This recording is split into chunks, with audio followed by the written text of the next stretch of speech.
کہ نیکیوں سے اللہ تعالیٰ گناہوں کو بھی مٹا دیتے ہیں۔ چنانچہ قرآن مجید میں اللہ تعالیٰ نے فرمایا ان الحسنات یذھبن السیئات، کہ نیکیاں گناہوں کو لے چلی جاتی ہیں، یعنی نیکیوں کی برکت سے اللہ تعالیٰ گناہ بھی مٹا دیتے ہیں۔ انسان جو نیکی کرے گا اس کا ثواب تو ملے گا ہی، لیکن کہتے ہیں کہ دام کا دام اور گٹھلی کا بھی دام، کہ گناہ جو ہمارے نام اعمال میں ہے ان نیکیوں کی برکت سے اللہ تعالیٰ گناہوں کو بھی مٹا دیتے ہیں۔ یعنی بہت سے ایسے اعمال ہیں جن کی برکتوں سے اللہ تعالیٰ نیکیوں کے ساتھ ساتھ گناہوں کو بھی مٹا دیتے ہیں۔ ان میں سب سے بڑا عمل تو ایمان کا عمل ہے، یعنی ایمان ایسا عمل ہے اور ایسا اہم ترین اللہ تعالیٰ کے حکم کی بجا آوری ہے کہ اس کی برکت سے اللہ تعالیٰ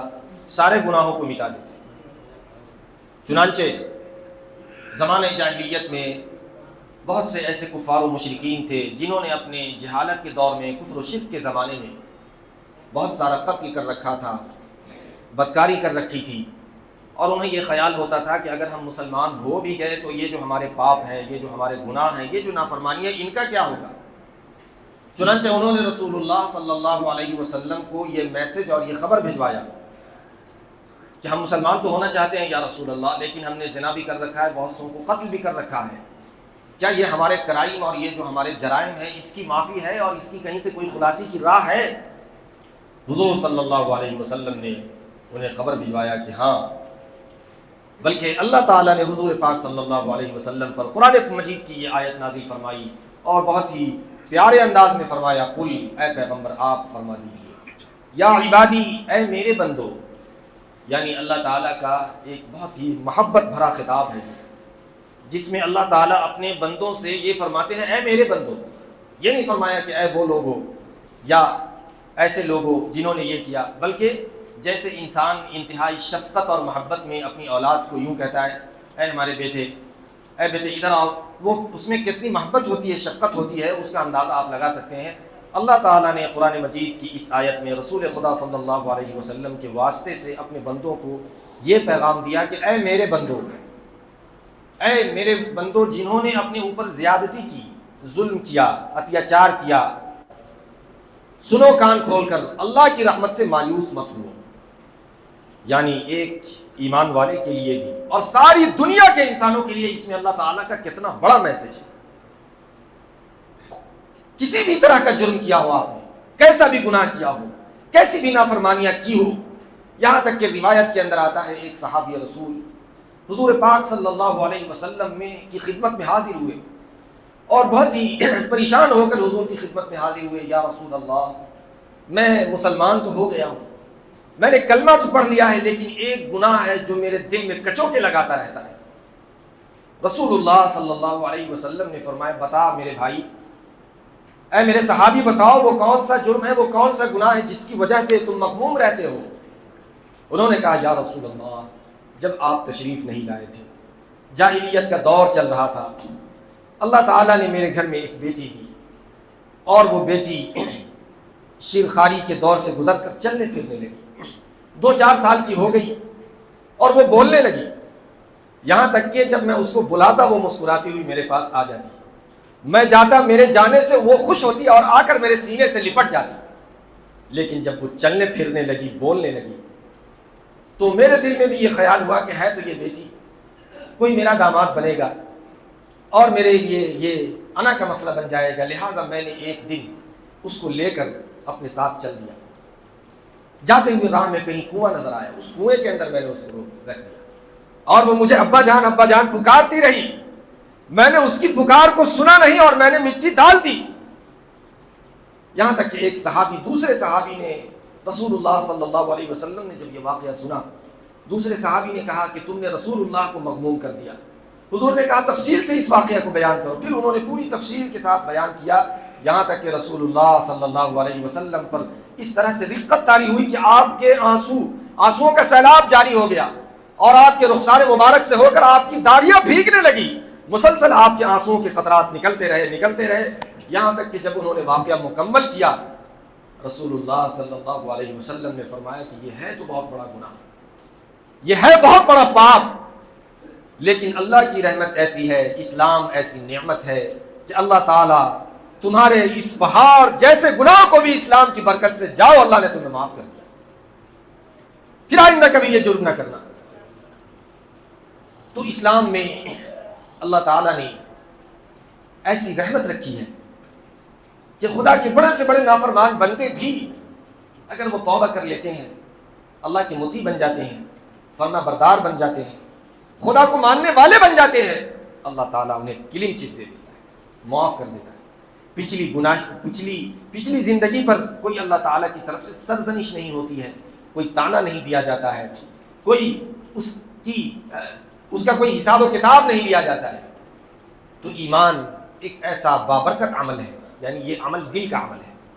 ایمان کا مطلب ہوا اللہ تعالیٰ کو ماننا اور رسول اللہ صلی اللہ علیہ وسلم کی تعلیمات و ہدایات پر دل سے یقین کرنا، اس کا نام ایمان ہے۔ تو یہ ایسا، چنانچہ ایک صحابی حضور کی خدمت میں حاضر ہوئے، حضرت عمرو بن عاص، اور انہوں نے عرض کیا یا رسول اللہ میں مسلمان ہونا چاہتا ہوں، آپ ہاتھ بڑھائیے میں بھی ہاتھ بڑھاتا ہوں اور آپ کے دست حق پر بیعت ہو کر میں اسلام کے حلقے میں داخل ہونا چاہتا ہوں۔ حضور نے ہاتھ بڑھایا، حضرت عمرو بن عاص نے بھی ہاتھ بڑھایا، لیکن بڑھانے کے بعد پھر ہاتھ واپس کر لیا، کھینچ لیا، اور انہوں نے کہا یا رسول اللہ میں مسلمان تو ہونا چاہتا ہوں لیکن میری ایک شرط ہے، وہ شرط یہ ہے یا اللہ کہ میں نے جو زمانہ جاہلیت میں نافرمانیاں کی، شرک کیے، گناہ کیے، فلاں فلاں، کیا میرے یہ گناہ معاف ہو سکتے ہیں؟ حضور صلی اللہ علیہ وسلم نے فرمایا ہاں تمہارے یہ گناہ معاف ہو جائیں گے، اور تمہیں معلوم ہونا چاہیے کہ الاسلام یہدم ما کان قبلہ، کہ اسلام اپنے ما قبل کے پچھلے ماضی کے تمام گناہوں کو منہدم کر دیتا ہے، ڈھا دیتا ہے، ختم کر دیتا ہے، اور ہجرت بھی اپنے پچھلے گناہوں کو معاف کر دیتی ہے، ختم کر دیتی ہے۔ ہجرت کی برکت سے بھی اللہ سب گناہوں کو معاف کر دیتے ہیں، اور حج کی برکت سے بھی اللہ تعالیٰ سارے گناہوں کو معاف کر دیتے ہیں۔ پھر حضرت عمرو بن عاص رضی اللہ تعالیٰ نے ہاتھ بڑھایا، اور پھر حضور صلی اللہ علیہ وسلم کے ہاتھ پر وہ مسلمان ہوئے۔ تو اللہ تعالیٰ نے اس آیت میں فرمایا یا عبادی الذین اسرفوا علی انفسہم لا تقنطوا من رحمت اللہ، اللہ کی رحمت سے تمہیں مایوس ہونے کی ضرورت نہیں ہے، بلکہ اللہ تعالیٰ تمام گناہوں کو معاف کرنے والے ہیں۔ ایک جگہ اللہ نے فرما دیا ان اللہ لا یغفر ان یشرک بہ ویغفر ما دون ذلک لمن یشاء، کہ اللہ تعالیٰ اپنے بندوں کے تمام گناہوں کو معاف کر دیتا ہے سوائے شرک کے، یعنی اللہ کی ذات اور صفات میں اگر کسی نے اللہ کا پارٹنر بنا لیا ہے کسی کو، جس کو شرک کہتے ہیں، وہ گناہ اللہ تعالیٰ معاف نہیں کرتے۔ یہ اللہ نے قرآن مجید میں فرمایا۔ ایک روایت میں رسول اللہ صلی اللہ علیہ وسلم نے فرمایا یا ابن آدم، اللہ تعالیٰ فرماتے ہیں یا ابن آدم، کہ اے ابن آدم یعنی آدم کی اولاد، اگر تم اپنے گناہوں سے سارے زمین و آسمان کو بھر دو اور اس حال میں میرے پاس آؤ کہ تم نے شرک نہ کیا ہو، روایت کا مفہوم اور خلاصہ ہے کہ سارے گناہ تم نے کر رکھے ہو جس سے زمین و آسمان کا بڑا رقبہ بھر جائے، لیکن اس حال میں تم اللہ کے دربار میں حاضر ہو رہے ہو کہ تم نے اللہ کی ذات میں اور اس کی صفات میں کسی کو پارٹنر نہیں بنایا ہے، اللہ جیسا اختیارات کسی کو تم نے نہیں سونپا ہے،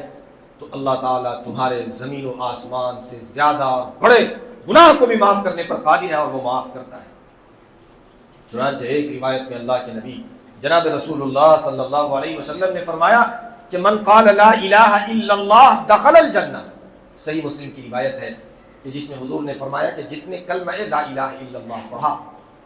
اور اسی کلمے پر اس کی موت ہوئی تو وہ جنت میں جائے گا۔ ایک صحابی نے پوچھا حضرت ابو ذر غفاری نے، یا رسول اللہ کیا کوئی آدمی، انہوں نے کچھ گناہوں کا تذکرہ کیا کہ کوئی آدمی شراب پیتا ہے، زنا کرتا ہے، چوری کرتا ہے، کیا ان گناہوں کے ساتھ وہ جنت میں جا سکتا ہے؟ حضور نے کہا ہاں وہ جنت میں جائے گا۔ حضرت ابو ذر غفاری جو بہت ہی جلیل القدر صحابی ہیں اور جن کو زاہد الدنیا کہا جاتا ہے، انہوں نے دوبارہ حضور سے یہی سوال ریپیٹ کیا، یا رسول اللہ کوئی آدمی فلاں فلاں گناہ کرتا ہے، ان گناہوں کے ساتھ بھی خدا کے دربار میں جنت میں اس کی حاضری ہو سکتی ہے، داخلہ ہو سکتا ہے؟ اللہ کے نبی نے فرمایا ہاں جنت میں داخل ہوگا۔ یہاں تک کہ حضرت ابو ذر غفاری کی حیرت کی انتہا نہ رہی، تیسری مرتبہ اسی سوال کو دہرایا، یا رسول اللہ کیا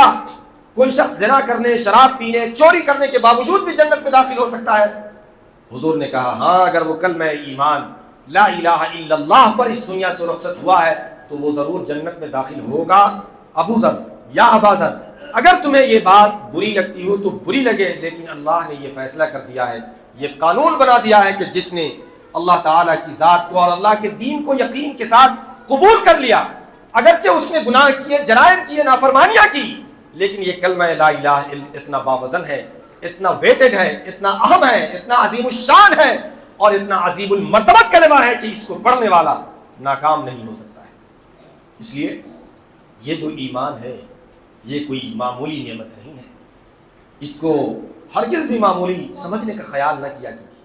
اور یہ نہ سمجھیے کہ ہم مسلمان ہو گئے ہیں اور میرا اپنا کوئی کمال ہو مسلمان ہونے میں۔ یہ جو ہم اور آپ مسلمان ہیں،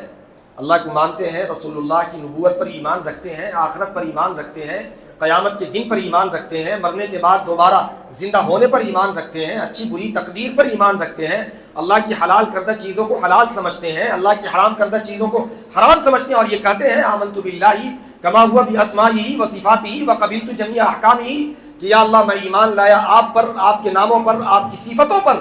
اور آپ کے تمام احکامات کو مین و عن تسلیم کیا، قبول کیا۔ یہ جو ہم لوگ ایمان کا ورد کرتے ہیں، ایمان کا تذکرہ کرتے ہیں اور ایمان کی یاد دہانی اور ایمان کا مذاکرہ اور ایمان کی تجدید کرتے رہتے ہیں، یہ محض اللہ کا فضل ہے، اللہ کا انعام ہے، اللہ کا احسان ہے، اللہ کی نعمتیں ہیں، اللہ کا شکر ہے، وگرنہ ہم اس قابل نہ تھے۔ قرآن مجید میں اللہ تعالیٰ نے فرمایا وَمَا كُنَّا لِنَهْتَدِيَ لَوْلَا أَنْ هَدَانَا اللَّهُ، یہ نہ کہو کہ ہم ہدایت یافتہ ہو گئے اور اللہ نے ہمیں ہدایت کے لیے چن لیا، بلکہ یہ کہو کہ ہم تو اس لائق نہ تھے، یہ تو خدا کا کرم ہو گیا، اللہ کا فضل ہو گیا، رسول اللہ کا احسان ہو گیا، ان کی نظر کرم ہو گئی، وگرنہ ہم لوگ اس لائق کہاں تھے کہ ہم مومن اور مسلمان ہوں۔ ہمارے میں کیا خوبی ہے، کیا کمال ہے؟ ظاہر ہے ہمارے اندر کوئی کوالٹی نہیں ہے، کوئی خوبی نہیں ہے، کوئی کمال نہیں ہے، یہ صرف اللہ کا فضل ہے، اس کا انعام ہے، اس کا احسان ہے۔ اس لیے اس نعمت کو اللہ کا فضل اور اللہ کا انعام سمجھیے اور اللہ کا فضل و انعام سمجھتے ہوئے اس نعمت کی قدر کیجیے۔ تو میں یہ عرض کر رہا تھا کہ بہت سے ایسے اعمال ہیں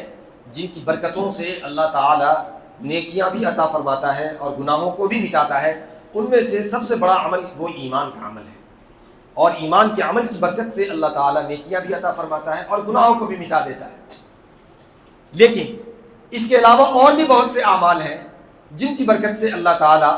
نیکیاں بھی عطا فرماتے ہیں اور گناہوں کو بھی مٹاتے ہیں۔ مثلا بہت سارے ایسے چھوٹے عمل ہیں جو سنت عمل ہے،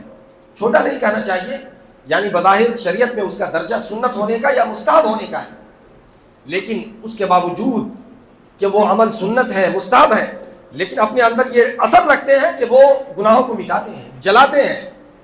چنانچہ حدیث کے اندر آتا ہے کہ جب بندہ مومن وضو کرتا ہے، اللہ تعالیٰ وضو کرنے کی برکت سے اس کے گناہوں کو معاف کرتے ہیں۔ اسی طرح سے حدیث کے اندر آتا ہے جب بندہ ایک نماز کے بعد دوسری نماز پڑھتا ہے، دوسری نماز کو جاتا ہے، اللہ تعالیٰ اس کے درمیان کے گناہ کو مٹا دیتا ہے۔ ایک جمعہ کے بعد دوسرا جمعہ کے لیے آتا ہے اور اس نے جمعہ کے دن سورہ کہف کی تلاوت کی ہے اور پھر وہ اگلے جمعہ بھی سورہ کہف کی تلاوت کرتا ہے، اللہ تعالیٰ اس کی برکت سے اس کو دجال کے فتنوں سے مامون و محفوظ فرما دیتے ہیں۔ اور بھی بے شمار ایسے اعمال ہیں جن کو کرنے سے اللہ تعالیٰ نیکیاں بھی عطا فرماتے ہیں اور گناہوں کو مٹا دیتے ہیں۔ لیکن ایک وضاحت کے طور پر یہ بات سمجھ لیجئے، چاہے ایمان ہو یا اعمال خیر ہو، یہ جو نیکیاں ملتی ہے اور گناہ مٹائے جاتے ہیں، یہ اللہ تعالیٰ کی طرف سے جو حقوق بندوں پر واجب ہے، وہ حقوق ان اعمال کی برکت سے، ایمان کی برکت سے، اعمال صالحہ کی برکت سے نیکیوں کے ساتھ وہ گناہ مٹا دیے جاتے ہیں، یا اللہ کی طرف سے جو حقوق ہیں ان حقوق میں کمی کر دی جاتی ہے، معافی کا پروانہ دے دیا جاتا ہے۔ لیکن جن حقوق کا تعلق بندوں سے ہو، اللہ سے نہ ہو بلکہ اللہ کے بندوں سے ہو، تو اگر کوئی آدمی کافر تھا، مشرک تھا، بے ایمان تھا، لیکن وہ مومن ہو گیا، مسلمان ہو گیا، اس کے کفر جیسے گناہ کو بھی اللہ نے معاف کر دیا، شرک جیسے گناہ کو بھی اللہ نے معاف کر دیا، بچی کو زندہ درگور کیا، اللہ نے اسے بھی معاف کر دیا۔ لیکن اگر اس نے کسی بھائی کا قرضہ لیا ہوا تھا، کسی بھائی کا حق لیا ہوا تھا، زمین لی ہوئی تھی، پیسہ لیا ہوا تھا، قرضہ لیا ہوا تھا، حدیث پاک میں جناب رسول اللہ صلی اللہ علیہ وسلم نے اس کی وضاحت فرمائی ہے کہ سارے گناہوں کو تو اللہ تعالیٰ معاف کر دیتے ہیں، لیکن چونکہ بندے کا معاملہ بندے سے رہتا ہے، اس لیے اللہ تعالیٰ اس حق میں اپنی طرف سے کوئی ایسی بات نہیں کہتے ہیں، یہ معاملہ بندے کے ساتھ چھوڑ دیتے ہیں۔ بندہ اگر معاف کرتا ہے تو پھر وہ حق معاف ہوتا ہے، بندہ معاف نہیں کرتا ہے تو وہ حق بدستور باقی رہتا ہے۔ اس لیے خوب اچھی طرح سمجھ لیجئے کہ جو اپنے مالی حقوق ہیں ہمارے اور آپ کے، جو بندوں کے حقوق ہیں، لین دین ہے، روپیہ پیسہ ہے، قرضہ ہے، کسی کا حق ہے، ان حقوق کی ادائیگی بس ادا کرنے سے ہوگا۔ اس کی معافی اللہ کے یہاں محض توبہ سے نہیں ہے، بلکہ اس کے لیے شرط ہے کہ ان توبہ کے ساتھ ساتھ جن کا حق ہے ان کے حق کو واپس دیا جائے۔ رسول اللہ صلی اللہ علیہ وسلم ایک جنگ میں تھے اور ایک صحابی آ گئے، اس وقت وہ مسلمان نہیں ہوئے تھے، لیکن انہوں نے یہودیوں کی بکریاں اپنے پاس لے رکھی تھی اور وہ اس کو چرا رہے تھے۔ حضور کی خدمت میں آ گئے، کہا یا رسول اللہ آپ کی کیا دعوت ہے؟ حضور نے دعوت پیش کی، انہوں نے قبول کر لیا۔ پھر انہوں نے کہا یا رسول اللہ اس وقت میرا کیا کام ہے؟ میں مسلمان ہو گیا، مجھ پر جو اللہ کا حکم ہے وہ کون سا حکم لاگو ہوتا ہے بتائیے، میں عمل کرنا چاہتا ہوں۔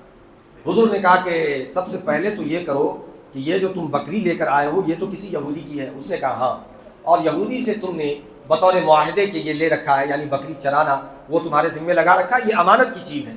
سب سے پہلا اللہ کا حکم تم پر یہ ہے کہ یہ جو یہودی کی بکری تم نے لے رکھی ہے پہلے جا کے واپس کرو۔ اس لیے کہ میدان جنگ میں جہاد چل رہا تھا اور میدان جنگ میں وہ جانا چاہتے تھے۔ حضور نے کہا کہ اس جانے سے پہلے، حالانکہ جنگیں چل رہی ہیں اور ظاہر ہے آپ کو معلوم ہے کہ دنیا میں جب جنگیں ہوتی ہے تو دشمن کا مال حلال سمجھ لیا جاتا ہے اور اس پر قبضہ جما لیا جاتا ہے، لیکن حضور نے فرمایا کہ چونکہ یہ بطور ایگریمنٹ کے تمہارے پاس ہے، تم نے ان سے ایک معاہدہ اور ایک پیمان کر رکھا ہے، اس معاہدے کی پاسداری تمہارے لیے ضروری ہے۔ لہٰذا حضور نے ان بکریوں کو پہلے اس کے مالکان تک لوٹائی۔ دیکھا آپ نے کہ میدان جنگ میں بھی حضور نے اس کا خیال کیا کہ اگر کسی بندے کا حق تمہارے ذمہ ہے، اگر کسی کی بکری تمہارے ذمہ ہے، کسی کا کوئی مالی لین دین تمہارے ذمہ ہے، تمہیں اسے ادا کرنا چاہیے۔ حضور پاک صلی اللہ علیہ وسلم موجود ہے، رسول اللہ کے سامنے جنازہ لایا گیا۔ حضور نے کہا یہ کون شخص ہے؟ بتایا گیا فلاں آدمی۔ حضور نے کہا کہ کیا ان پر قرض وغیرہ بھی ہے؟ کہا گیا ہاں یا رسول اللہ۔ پھر حضور نے کہا کہ کیا انہوں نے قرض کی ادائیگی کے لیے روپیے پیسے چھوڑے ہیں؟ بتایا گیا ہاں یا رسول اللہ، روپیے پیسے چھوڑے ہیں۔ حضور نے جنازے کی نماز پڑھائی۔ ایک اور صحابی کا جنازہ لایا گیا، حضور نے پوچھا کون ہے؟ بتایا گیا فلاں ہے۔ کیا ان پر قرضہ بھی ہے؟ کہا کہ ہاں یا رسول اللہ ان پر قرض بھی ہے۔ کیا انہوں نے ادائیگی کے لیے کچھ چھوڑا ہے؟ فرمایا گیا کہ یا رسول اللہ ادائیگی کے لیے انہوں نے کچھ چھوڑا نہیں۔ حضور نے کہا پھر اپنے بھائی کی جنازے کی نماز تم لوگ پڑھ لو، میں اس آدمی کی جنازے کی نماز نہیں پڑھ سکتا کہ جس نے دوسرے کا قرضہ لیا ہو اور ادا نہ کیا ہو اور اس ادائیگی کے بغیر دنیا سے چلا گیا اور اس نے ادائیگی کے لیے پیسہ بھی نہیں چھوڑا جس سے ادا کیا جا سکے۔ حضور کسی کے بارے میں یہ فرما دیں، کیسا گزرا ہوگا؟ ایک صحابی نے کہا یا رسول اللہ میں یہ ذمہ لیتا ہوں، میں ادا کر دوں گا ان کی طرف سے قرضہ۔ سمجھ رہے تھے اگر حضور نے جنازے کی نماز نہ پڑھائی پتہ نہیں کیا ہوگا۔ ان صحابی کو رحم آیا، ترس آیا،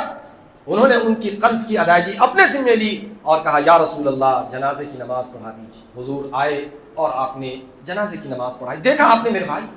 کتنا سنگین معاملہ ہے۔ حضور فرماتے ہیں کہ جب انسان شہید ہوتا ہے